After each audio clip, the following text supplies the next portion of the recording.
first brought you the story of missing Chula Vista man Ray Martino, you and the community instantly responded with concern as well as questions. Well, today we invited Ray Martino's wife of some 36 years with us today to answer some of those questions and help us understand some of the events leading up into his disappearance, as well as once again to appeal to the community to keep their eyes open and reach out if you see him. So once again, now we would like to invite Ms. Deborah Martino to the stage. How are you doing, Ms. Martino? Thank you so much for coming in today. Yeah, thank you for having me. I really appreciate it. We appreciate you coming in today. So first we'd like to ask you the question, and how are you doing since his disappearance? It's been over a month now, so how are you doing? Well, we're coping pretty well because we keep really busy. We kind of compartmentalize everything. We spend so much time looking for him. Then, of course, there's the household to run, and then other things to take care of ourselves. So we kind of divide our day up now. Yes, I mean, that's a lot to take in emotionally. I mean, here you've been married some 36 years, and for him to now all of a sudden be gone. Tell us a little bit about how you and Ray met. Like, what was life like when you guys met, you know, when you got married? Tell us about it. Well, we met, it was really accidental because we met at a luncheon. I was doing a play at that time, and the makeup man was having a business luncheon with him. So we ended up at the same lunch. Oh. And so what led to the, you know, finally getting together and, you know, married? Well, the makeup man had to go because he had another appointment, and he had Ray to give me a ride home. Okay. So I wanted to really get to know him, so I called the makeup man to get his number, told him I left my wallet in his car, and that began our relationship. Oh, wow. Now they were some lookers back in the day when they first met. So here we got a photo for you to kind of take a look at what they looked like back some 30 years ago. Absolutely, you were stunning. And he wasn't bad looking himself. So you guys fell in love, and what happened then? We got married. I was booked for a show, but we fit it in. We got married November 27th, which was Thanksgiving Day at that time. And after that, we had 2 children together. Oh, wow. So it seems like you had a beautiful marriage. You know, you had children that come along. What happened between that and now bring us to 2016? And now we don't know where he's at. You don't know where he's at. So can you bring us up to speed a little bit about that? You know, what's been going on with him the past couple of years? Well, he had back surgery in November, and after that, he was put on some medication, which we think that kind of contributed to his mindset, possibly, right. Because of the side effects. But, you know, of course, everybody who knew him, they loved him. He mentored a lot of people. You know, people just really loved Ray Martino. It's kind of like that saying, everybody loves Raymond. And of course, I'm the wife, right. Deborah. So we kind of sat in the background, and he shined. But it was tough after that surgery, because that meant that he was going to be bedridden. He couldn't, you know, he really couldn't sit. Right. He had to lay in the bed for long periods of time. He wasn't able to get out except for, doctor appointments. Later on, he was able to get out a little bit more, about 4 months after that. Right. And then he began walking, you know, his regular walks, like 2 times a day. So it seems like he's out of work, you know, injured his back. Now he's taking new medication. Now he's now stuck in the house, whereas before he was very active and going out. And so how did that impact him, I mean, emotionally, mentally, to the best of your knowledge? Yeah, I think he was depressed. Most people talk about the before the back surgery Ray and then Right. the after back surgery. He really wanted to do more, but his back limited his movement and just sitting. He could only sit maybe 15 minutes, 30 minutes max. Wow. So he was in constant pain then, it sounds He like. was in constant pain, and he really didn't like the way that the medicine had the effect on him. Right. But pain management wise, he had to take it. So I actually had a chance to talk to Ray Martino also shortly before his disappearance. And, again, always with a smile and always, with positive thoughts. And so this is really heartbreaking for the community. It really is. I get texts and phone calls from people who really miss him, and they're in tears, because, they can't talk to him. Absolutely. Now we're gonna backtrack a little bit because Ray, he wasn't from San Diego. He was from New York. Correct. So where did he grow up? Well, he grew up in Harlem, but it wasn't the Spanish Harlem. Oh. It was the other Harlem where, Okay. you got the Harlem choir and all that. Okay. And then after that, I think like 10 years later, they moved to the Bronx. He was in a band and was supposed to open up actually for Carlos Santana. Oh, wow. But his one of the band members died and they had to cancel that. But just kind of backtracking a little bit, he worked in a flower shop where, like Marlon Brando, Judy Garland, all the famous people would come in. Wow. And of course they enjoyed his personality. I'm sure they did. Yeah, he was like you said, he was a star. He just had, in the sense of just really knowing how to connect with people and making people feel special. And I think that's really what people fell in love with about Ray. And why again the community is in an uproar in a sense, seeking to find out where he's at. Can you tell us a little bit about the days leading up into his disappearance? Well, he had like a doctor appointment that week. Okay. And we were able to get him to his therapy and all of that. He seemed to be quiet and a little, I'd say, distracted in thought. So, Can you elaborate on that? What do you mean? well, we would ask him something and his mind, it was like his mind was someplace else. He'd ask us to repeat what we said. And that Friday before, he wasn't he was extremely quiet. He didn't say anything hardly to us. And when that first happened, when he was quiet, you guys didn't think really much of it? No, because we had a special appointment the Right. next day. Right. And we had to be there like about 9 o'clock in the morning. Right. So we talked about lunch before we went to bed. And, we went to bed together at the same time. So that was pretty much it. And so nothing really in his conversation the day before, the night before his disappearance, that really gave you any indication that when you wake up the next morning, he wasn't going to be there. No, as a matter of fact, he had appointments that we had gone over that Wednesday that he was going to have like the following week. Very important appointments. So no, we didn't think anything. Wow, that is very strange.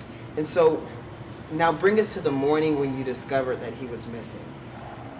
What was that like? Well, I set my alarm for 6 o'clock in the morning. So the alarm went off. I looked over and he wasn't in bed.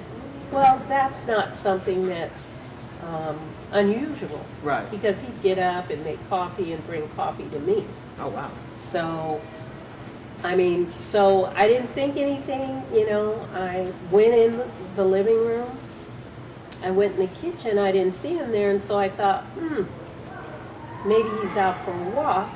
Because whenever we're going to spend the day someplace, he takes the walk. Okay. And the walk takes about 20 minutes Okay. around the block. Okay. So I still didn't think anything till about 7 o'clock. And then I start calling, I start texting, and I wasn't getting any response. Well, 7:30, I got in the car. Right. And I began to drive around.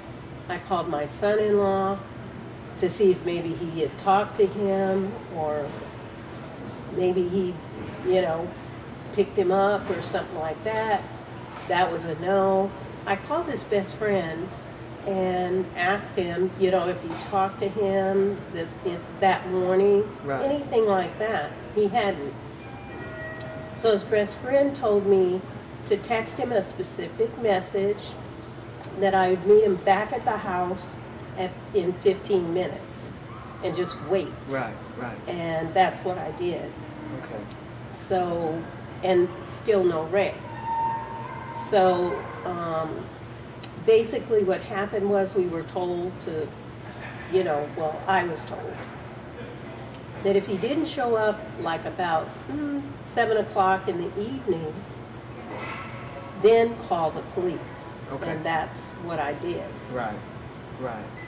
So what's going on in your mind as all this is transpiring? I mean, what are you thinking is happening to him? Or what do you suspect? Well, the time frame between the morning and the afternoon, like around 3, I thought, well, maybe he went back home, he went to bed, he turned his phone off, because I wasn't at home. I had to go to the appointment for us. Right. So we were thinking, well, he had a class at 12:30, so maybe he was resting up for that, and he would go to the class. When I got home, I thought too, because I saw his swimming trunks and towel hanging up, the trunks were wet, I thought, oh, he went to his therapy today. Right. Maybe he forgot or something. But it turned out my daughter had put that. Oh, because I was like, wow, okay. Yeah, there was some hope, and then, Right. you know, only to be dashed. Wow. So we called the police. They came, they took all the information. We called the phone company, the cell phone company, Right, right. to see if there was a way we could ping the phone. Unfortunately, we didn't get far. The police officer was very helpful.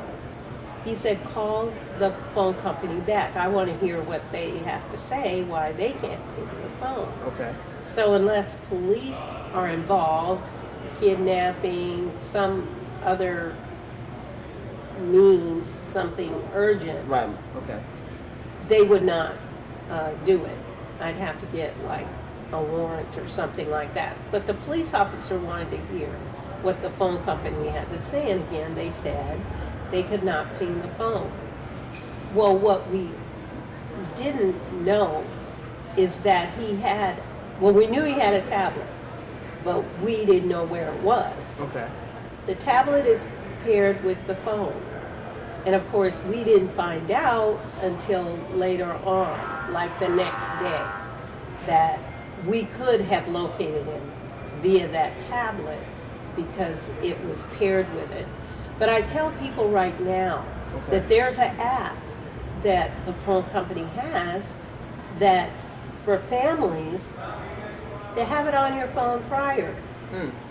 And then if somebody's lost, you can ping the phone yourself. Do you know what the app is called? I think it's called AT&T Family. Okay. And so what we did, we began to program the tablet that was paired with the phone to keep pinging it. And any results with that? And we didn't. We weren't able to. But what we were able to do was go online to our account. You can see your text messages, you can see your phone calls, you can see the data that you used. Anything from that revealed anything about his whereabouts? The only thing that we were able to see is that he had been on the internet, but we could not locate where Right. he was. On the day that he disappeared or the day after? Or what time? Actually, it was the day after we logged on. Okay. We were able to see that he was used the data, which means or somebody used the data. or somebody who has his phone. Okay. Yeah, that's important to know because Yeah, someone could have his someone, phone. yeah, the data was used from the phone. Correct. So at this point, I mean, obviously the circumstantial events surrounding his disappearance, it seemed like it could really go either way. It seemed like either he could have walked off, or it seemed like it could have also been something more, serious, like, him being, kidnapped, or even worse yet. It just seems like it could go either way. Is that what you're kind of thinking as a family, or what are you guys' thoughts Yeah, here? it could be. But we were thinking, since he took his phone, Okay. he took his wallet, he took the keys, he locked the door, that, he went walking. Somebody could have picked him up, Right. we don't know. But the police didn't feel that that was the case, so we had to call them, every day to get them to respond. So finally, what they did was they checked your bank accounts. So they went to bank accounts and looking that way. They pinged the phone, but again, the phone was off. By then, yeah. And by that time, so it took them 4 days to do that when they technically could have done it the day of. Interesting.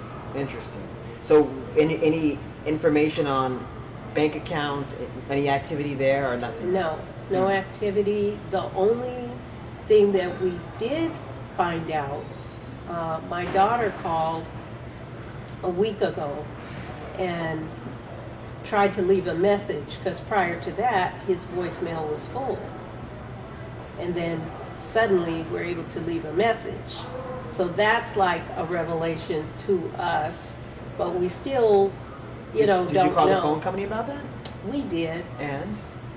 You need a warrant.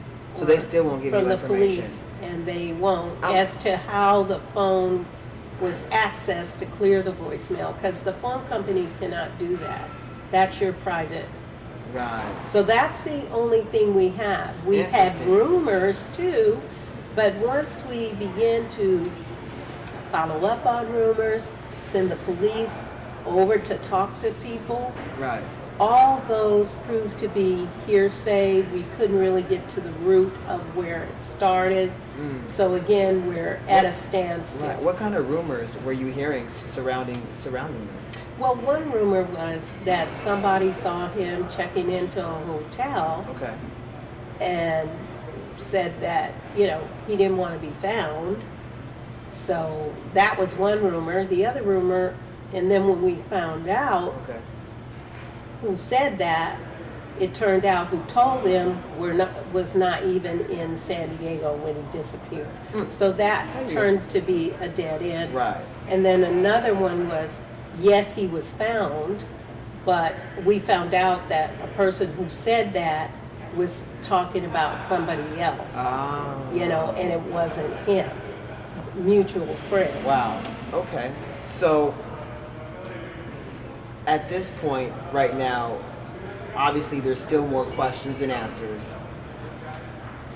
What if Ray Martino is out there, and if he happens to be watching this, what would you like to say to him? Ray, we really want you to come home so that we can take care of you. We really miss you. Your granddaughter has been looking for you too, and all you have to do is come home and we'll be able to really help you. Thank you for that. And if anybody, if you, again, our viewers happen to see him or know of his whereabouts, please reach out to the show so that we can give this family some sort of comfort and some sort of closure on this. Right now, as it is, it's definitely still a missing persons case. Obviously, it could be, once again, it could be either way. It could be he's gone and he just wants to stay gone, or it could be something more serious that's happened, but there's just no leads to really indicate either or right now at this point. Because the reality is that someone else technically could have the phone. Correct. So, however, the local authorities are saying that it's still not enough evidence for them to follow the story like it's something else. Is that correct? That's correct. Okay. And also what they said was, if something happened to him, maybe he died or was in the hospital, because we were able to get the DNA from my daughter, he's in the national database where if they found him or if he's in the hospital or whatever, they will notify the police department, they'll notify us. Okay. So, well, that's at least good to know. What have you and the family been doing to continue the search for Ray Martino?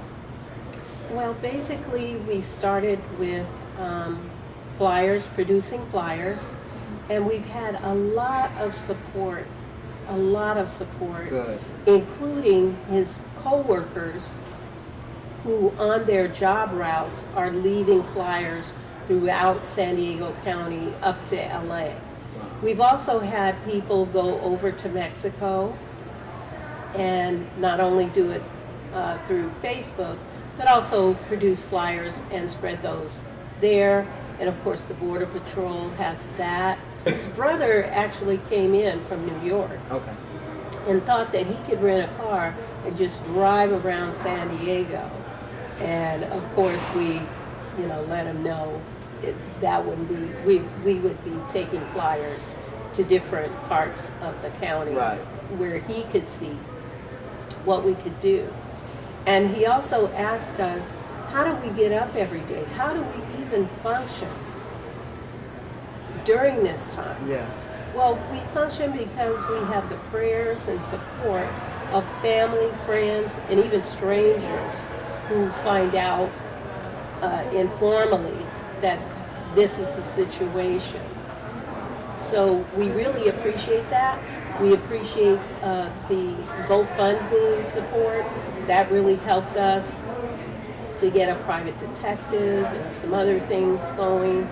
And of course, getting those flyers out and getting as much information as we can. And many people, many of the hotels, the gas stations, the restaurants, and I won't mention the coffee places, but a lot of the coffee places have a community board.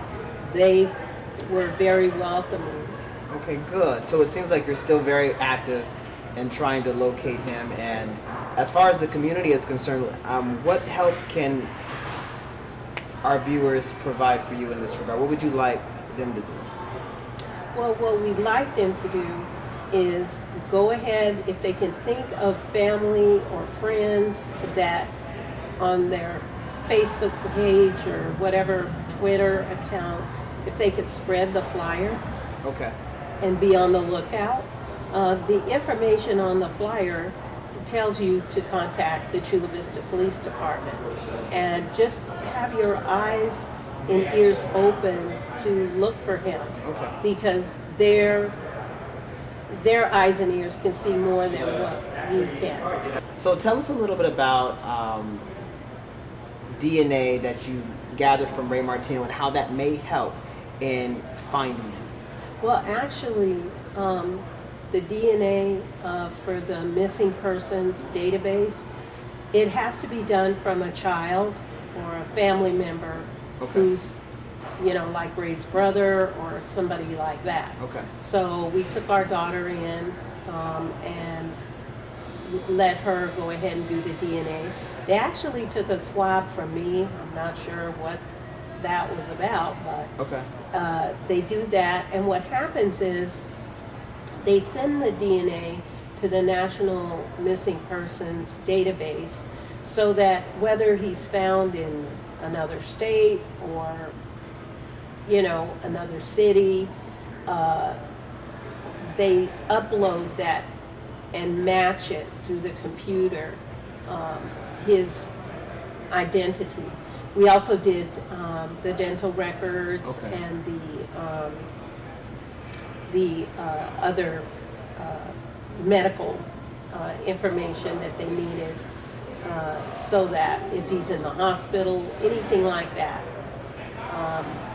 they'll be able to, it'll be flagged, they'll be able to match his And update DNA. the family on, Mhm. on the results, and if he's found dead or alive, that's still, it will be information that we'll get back to you. Exactly. They'll give us a call and we'll go and, you know, at least they would give us a call so that we don't have to continue to call all the hospitals and all that. Right. Well, you know, We don't have to do you're that a very anymore. strong woman, and we can see why Ray Martino fell in love with you.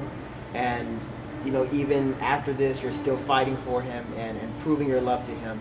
And we hope that even this interview will help your family get some closure and hopefully lead to leads that will actually help in solving this mystery, really. Yeah, it's really, I'm really not strong. It's the prayers and support, you know, and our own prayers and support that are really helping us. Yes.